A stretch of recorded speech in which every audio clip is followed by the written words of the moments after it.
1. Turn on the switch first to ensure that the power supply is normal and the lamps work normal. 2. Start reset operation. 3. Turn off the switch for 20 seconds, then turn on the switch for 0.5 seconds, and then quickly turn off.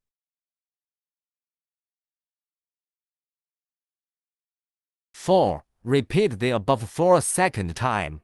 Turn off the switch for 20 seconds, then turn on the switch for 0.5 seconds, and then quickly turn off.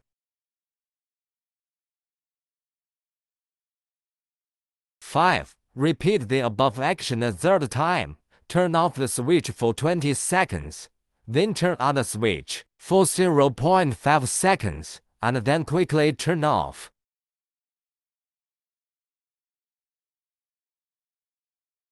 6. About force. 5th round. Turn off the switch for 20 seconds, then turn on the switch for 15 seconds.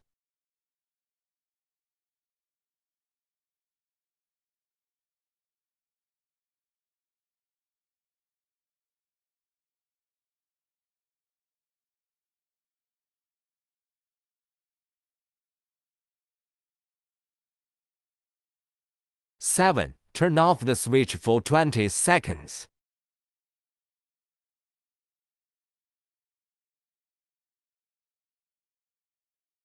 8. Switch on and the lamp flashes means the reset is successfully.